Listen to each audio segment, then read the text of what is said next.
नमस्कार दोस्तों, defence today में आज आपका स्वागत है। तो आज हम बात करेंगे अग्नि फर्स्ट और पृथ्वी सेकंड मिसाइल के परीक्षण के बारे में। ये परीक्षण कहाँ किया गया है और इसको करने का क्या उद्देश्य है और इसके बारे में हम डिटेल से बात करेंगे। और ये भारत की सक्रियता को किस तरह मजबूत करता है इसके विषय में भी बात करेंगे। तो इसका जो परीक्षण हुआ है वो हुआ है ओडिशा तट पर और चांदीपुर टेस्ट रेंज में।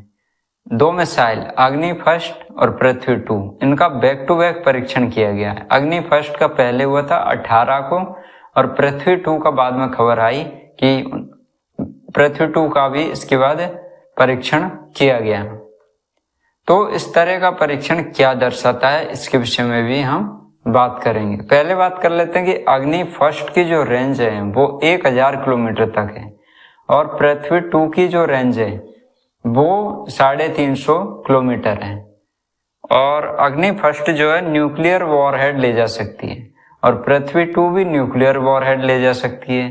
तो ये एक तरह से संकेत है पाकिस्तान और चीन के लिए कि भाई हमारी फोर्स जो है न्यूक्लियर क्षमता से लैस है और पूरी तरह से तैयार है।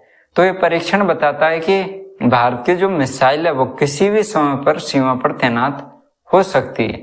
मतलब ऐसा नहीं है कि हमें पहले परीक्षण करना पड़ेगा उसके बाद हम तैनात करेंगे। हम पहले से तैयार हैं ये बताता है, ताकि जो दुश्मन है उनको मौका ना मिले भारत पर हमला करने का और हमला करने से पहले बार बार सोचें।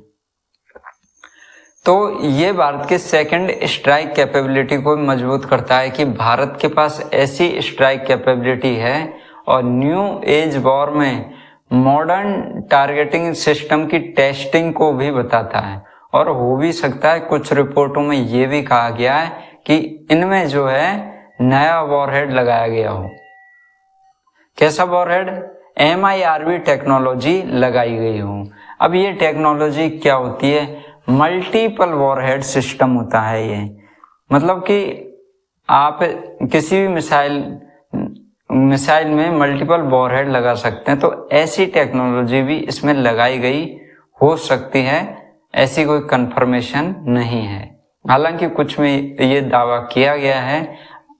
ये क्या है, अग्नि 5 में पहले लगाई थी MIRV टेक्नोलॉजी, इसीलिए जो DRDO है और भारत की जो डिफेंस ऑर्गेनाइजेशन है वो इसी पे फोकस कर रही है कि एक मिसाइल लागे और टारगेट अलग अलग टारगेट पर वो मिसाइल हिट कर सके।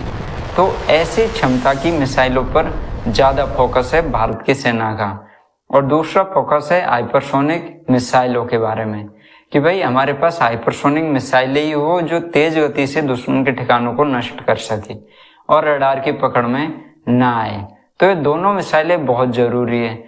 पहला MIRV टेक्नोलॉजी और दूसरा हाइपरसोनिक। हाइपरसोनिक में भी MIRV टेक्नोलॉजी होना बहुत अच्छी बात है यदि है तो। हालांकि भारत की अग्नि 5 में ये है और मतलब DRDO कह चुका है। बाकी मिसाइलों के बारे में जानकारी नहीं दी गई है।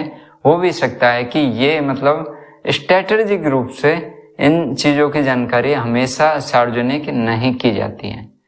तो एक तरह से भारत की परमाणु नीति दृढ़ परमाणु नीति को उजागर करता है कि भाई हमारे पास हर तरह के हथियार है।